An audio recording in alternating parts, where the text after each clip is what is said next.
sekarang kita lihat karena fokusnya Mas Fajar ini adalah untuk publikasi.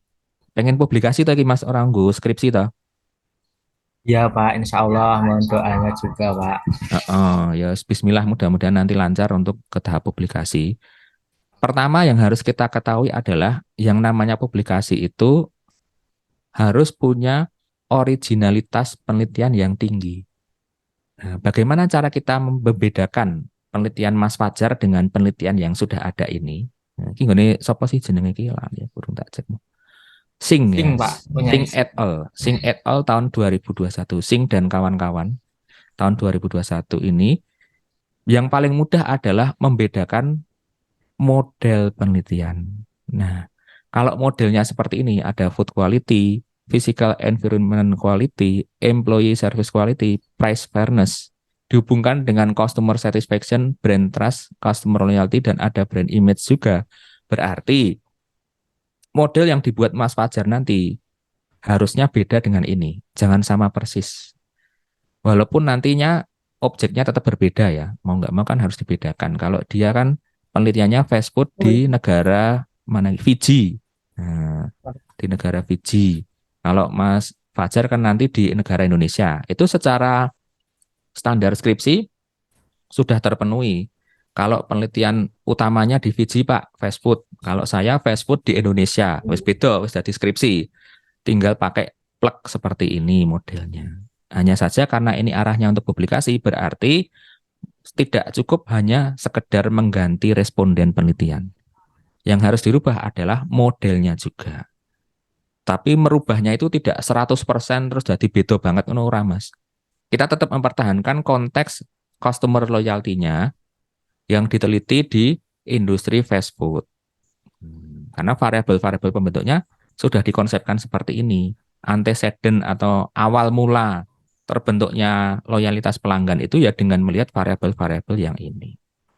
Nah, sekarang coba kita lihat saran dari peneliti ini untuk kedepannya seperti apa. Bisa jadi loh kita dapat ide dari situ. Nah, di mana sih Pak kita melihat saran? Nah, di bagian akhir biasanya Diri. nih Mas.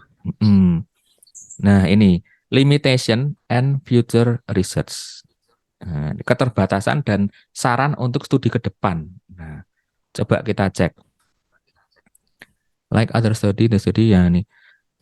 Seperti halnya studi yang lain, penelitian ini juga memiliki beberapa keterbatasan yang perlu untuk disadari ketika kita akan menerjemahkan hasilnya. Namun, ada beberapa keterbatasan yang kemungkinan malah justru bisa membuka kesempatan untuk studi berikutnya. Nah, apa saja sih? Pertama, studi ini menggunakan non-probability sampling teknik, sehingga generalisasi dari hasilnya harus diperhatikan lebih cermat. Nah, studi selanjutnya bisa mereplikasi model tersebut dengan menggunakan random sampling teknik. Nah, berarti kan sarannya adalah merubah metode sampling. Semula menggunakan non-probability, kedepannya menggunakan random sampling. Nah, ini juga bisa untuk sebagai masukan penelitian berikutnya. Tapi apakah harus itu, Pak? Enggak juga. Kita lihat saran berikutnya. Studi ini tidak memisahkan antara tipe fast food yang ada. Sebagai contoh, untuk fast food di tingkat lokal, regional, dan global. Nah, ini saya tandai kuning ini karena apa? Menarik ini, Mas. Kita membedakan sampel berdasarkan kategori fast food-nya. Mungkin bisa saja membedakan misalkan fast food di tingkat lokal dibandingkan dengan fast food di tingkat global. Global jelas ada KFC, McDonald, dan sebagainya. Di tingkat regional juga ada California Fried Chicken, ada Hoka Hoka Bento. Nah, di tingkat lokal ada Popeye, ada Olive, ada Rocket Chicken. Nah, berarti kan itu menarik, Mas Fajar. Ini bisa jadi peluang kita untuk pengembangan studi ini sehingga bisa dibedakan dalam hal sampling atau populasi yang digunakan. Nah, kemudian oleh karena itu studi selanjutnya bisa mereplikasi penelitian ini menggunakan tipe-tipe yang berbeda. Nah, ini kan dia sudah memberikan saran, kita tidak lanjuti, berarti studi kita sudah jadi beda dengan studi sebelumnya. Dan dasar kita untuk membedakan kan malah lebih aman, karena apa? Kita sudah punya acuan dari penelitian ini. Menurut si penulis ini, penelitian dengan membagi tipe fast food yang berbeda itu perlu untuk dilakukan, sehingga bisa meningkatkan generalisasi hasil studi. Nah, oleh karena itu, studi ini membagi tipe restoran yang akan diteliti menjadi dua jenis, misalkan lokal dan global.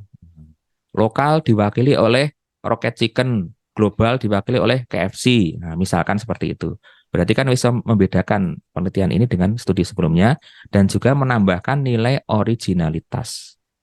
Nah, kemudian yang ketiga, ada bias terkait dengan respon yang diberikan dari sampel, yaitu hanya memenuhi 47%. Nah, kan kalau kita bicara kondisi ideal ya kita nyebar targetnya 200, dapatnya ya 200 itu yang bisa kita olah. Tapi ternyata si peneliti ini mengalami kendala dalam hal jumlah responden yang memberikan jawaban pada kuesioner yang sudah kita bagikan. Hanya 47%, berarti kan separuh reneng. Nah, sehingga perlu ada cara yang lebih spesifik. Jangan-jangan tidak cukup hanya sekedar menyebar kuesioner. Iso wae aku perlu melakukan wawancara. Nah, itu juga bisa untuk masukkan studi ke depan. Nah, ternyata si peneliti ini juga Mas Fajar memberikan usulan. Coba dong kamu tambahkan variabel baru sebagai pemoderator, yaitu apa? Culture. Jadi ada faktor budaya. Dan ini juga logis ya. Kenapa? Budaya di suatu negara itu kan pasti beda-beda. Nah, misalkan KFC, budaya yang dibawa adalah budaya dari Western, dari budaya kuliner yang ke barat-baratan, dibawa ke Indonesia yang menganut budaya ketimuran. Nah, itu kan berarti ada perbedaan budaya. Sehingga perlu diteliti apakah ini nantinya akan berdampak pada loyalitas pelanggan KFC di Indonesia. Nah, logis. Ini saran dari studi ini. Nah, sekarang kita lihat perbedaan yang ditawarkan Mas Fajar dengan studi ini. Kita stop share dulu.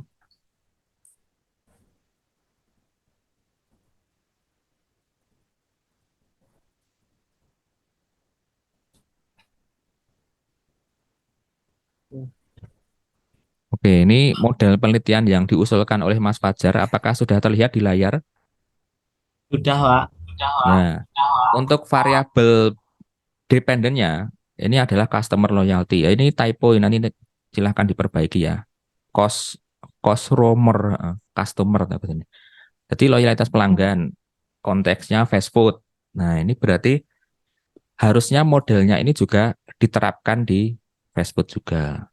Nah, variabel pembentuknya, variabel prediktor atau independennya itu sama persis. Ada food quality, ambience, employee, price. Nah, tadi di artikel utamanya kan juga itu. Ini dihubungkan ke satisfaction. Satisfaction dihubungkan langsung ke loyalty. Berarti ada dua variabel yang dihilangkan. Pertama, variabel brand image. Yang kedua, variabel trust. Kemudian Mas Fajar setelah menghilangkan dua variabel itu menambahkan variabel generasi sebagai variabel pemoderasi dari hubungan antar variabel yang dikonsepkan ini. Jadi food quality dan teman-temannya ini mempengaruhi satisfaction, kemudian dia pada gilirannya akan membentuk loyalitas. Nah, hubungan antar variabel yang tiga ini dimoderasi oleh faktor generasi. Betul gitu Mas Fajar? Oke, Pak. Nah, sekarang pertanyaannya, mau nggak mau kan di penelitian Mas Fajar nanti tetap menyebutkan artikel aslinya. Nah, artikel aslinya itu kan ada dua variabel yang kamu hilangkan tadi. Ya, Alasan Pak. kenapa menghilangkan dua variabel itu, kamu sudah punya belum argumennya? Alasan menghilangkannya, toh, Pak? Mm-mm. Belum punya, Pak. Belum ada gambaran ke situ, Pak. Nah, kalau belum punya, berarti ini cukup riskan. Kenapa cukup riskan? Karena alasan kita menambah dan mengurangi variabel itu harus punya dasar yang kuat. Contoh Mbak Mita tadi ya, Mbak Mita itu kan variabel independennya ada tiga. Saya minta untuk menambahkan satu variabel lagi. Nah, satu variabel yang baru itu nggak sembarangan ditambahkan. Harus ada pertimbangan tertentu. Misal ada studi sebelumnya yang memang sama-sama sudah meneliti pengaruh dari variabel baru tersebut terhadap keputusan pembelian untuk smartphone. Nah, itu berarti kan bisa dijadikan sebagai dasar Mbak Mita untuk menambahkan variabel itu. Kenapa variabel baru itu ditambahkan? Nah, karena ini salah satu variabel yang penting juga yang perlu dipertimbangkan oleh pemasar ketika kita ingin mengetahui keputusan pembelian terhadap produk smartphone. Nah, jelas itu Mas. Mbak Mita menambahkan variabel itu dengan argumen apa? Nah, kalau Mas Fajar membuang dua variabel tadi, ada trust, ada brand image, tanpa ada argumen yang jelas, dan tiba-tiba memunculkan generasi, nah ini problem. Karena apa? Alur dari latar belakangmu nanti akan bermasalah. Kalau saya, Mas, menawarkan pendekatan yang berbeda, tidak menambahkan variabel generasi, toh ini kamu juga belum bikin landasan untuk bab 2-nya, toh, Mas. Kenapa kok generasi itu memoderasi kan belum kamu jelaskan toh nih bab 2 nih. Belum, Pak. Nah, berarti kan memang kamu belum nyari. Nih, nek saya, Mas, punya cara yang lebih simpel. Ini saya tutup dulu ya. Daripada susah-susah menambahkan variabel baru seperti generasi atau malah menghilangkan dua variabel yang sebenarnya itu sudah ada di situ dan dia itu memang berpengaruh penting. Nah,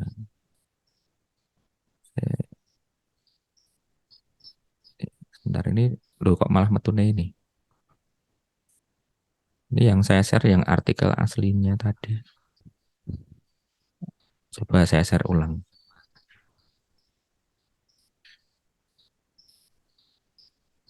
Oke, ini udah kelihatan ya artikel aslinya ya. Nah, ini Mas Fajar.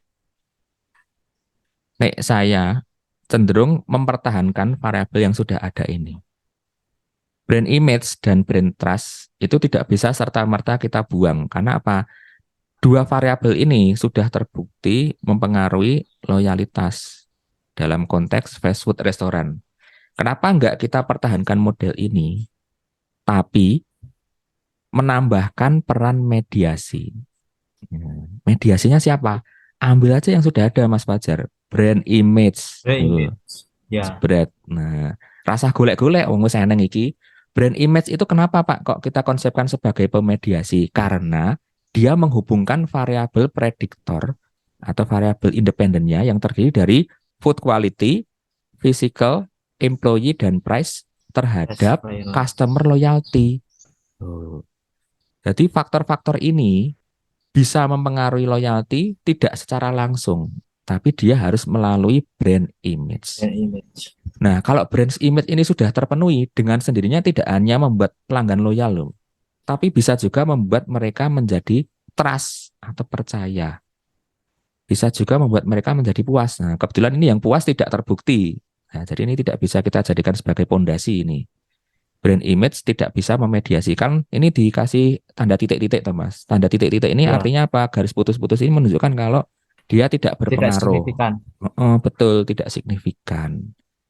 Nah, berarti nanti model yang dikonsepkan adalah peran mediasi dari brand image dalam pembentukan customer loyalty pada fast food di Indonesia. Terus, perbedaan berikutnya, membagi antara kategori berdasarkan studi ini. Kategori fast food kan tadi ada 3 yang dia sebutkan. Ada lokal, regional, dan global. Nek saya, mending langsung frontal aja. Kita bikin perbandingan antara yang lokal, langsung ekstrim bae sing banding ke. Lokal kalau sing KFC sisan. Lokal mungkin Rocket Chicken. Yang global KFC. Wes kan bedone genah cetha kuwi. Customer loyalty-nya pasti akan berbeda pembentukannya. Iso wae lho nek sing lokal kuwi sing dipertimbangkan adalah price fairness, kewajaran harga. Lah aku nek pengen makan fast food paling pas yo jajane ning gone Rocket Chicken. Lah ngopo? Lah hargane murah, wajar hargane ning kono ki. Satu ayam dengan nasi dengan sambel itu saya hanya mengeluarkan 12.000. Nah, misalkan seperti itu. Lah nek neng KFC kelarangan, aku ndadak ngetokke duit 50.000 misalkan. Saya masih ada Nah, bimbingan skripsi. dia itu bisa menghasilkan perbedaan yang signifikan nanti harapannya. Nah, kalau saya menawarkan konsep seperti itu, Mas, dengan tujuan apa? Kita membuat perbedaan antara studi ini dan sebelumnya dengan originalitas yang kuat tanpa harus meninggalkan artikel aslinya. Sehingga kita sudah nggak perlu repot-repot mencari pondasi yang lebih kuat lagi dibandingkan artikel ini. Itu usulan dari saya untuk Mas Fajar. Monggo nanti bisa direnungkan terlebih dahulu. Daripada repot-repot golek referensi tinggal peran moderasi dari generasi yang belum tentu nanti kamu dapat juga itu. Kenapa nggak pakai yang sudah Kalau ada aja? referensi jurnalnya itu udah dapat Pak, cuman tinggal diimplementasikan ke bab 2-nya aja sih, Nah, apakah hipotesisnya. apakah generasi itu memang memoderasi hubungan antara food quality dengan customer loyalty?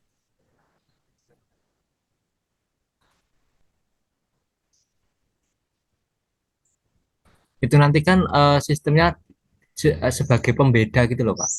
Loh lah ya, kita itu memang tujuannya nanti akan membuat originalitas penelitian ya, memberikan pembeda kui mau. Tapi pembeda yang kita berikan itu juga harus ada alasan yang kuat. Kuat, ya. Lah supaya alasannya kuat, dasar penelitian terdahulu yang kita pegang itu juga harus benar. Nah, penelitian yang benar untuk dasar moderasi dari generasi adalah penelitian yang sudah membuktikan pengaruh food quality, physical environment, employee service, price fairness terhadap pembentukan customer loyalty. Nah, kalau itu ada, bisa jadi generasi itu dikonsepkan sebagai pemoderasi. Baik Pak. Apakah harus sama persis, Pak, variabelnya? Enggak. Food quality ini bisa juga dilihat dari produk quality. Jadi tidak harus spesifik pada makanan itu enggak. Atau bisa juga dari physical environment quality, employee service quality. Apakah harus dari employee service quality-nya? Enggak. Bisa juga dari service quality. Jadi misalkan produk quality, service quality, kemudian price perception. Nah, kan beda tadi. Iki price fairness, yang siji price perception. Nah, ini Ya, misalkan nemu artikel kayak ngono berpengaruh terhadap customer loyalty, itu juga bisa dipakai, Mas. Jadi tidak harus sama persis, tapi variabelnya itu tidak jauh berbeda. Itu bisa sebagai dasar pemoderasi. Nah, sekarang saya kembalikan ke Mas Fajar, mau pakai yang mana? Karena saya tidak memaksakan harus menggunakan usulan saya. Yang penting kamu baik memang Pak. punya argumen yang kuat dan benar Argumen. Ya, untuk menunjukkan bahwa ngopo sih kok iki hilang, ngopo sih kok iki ditambahi iki. Kalau itu sudah ada ya aman. Karena ya, yang ya saya Pak. baca Baik di Pak. bagian bab 2 Mas Fajar itu belum ada, belum terceritakan. Nah, berarti kan kamu belum punya pondasi yang kuat untuk memunculkan generasi sebagai pemoderasi dengan menghilangkan trust dan image-nya.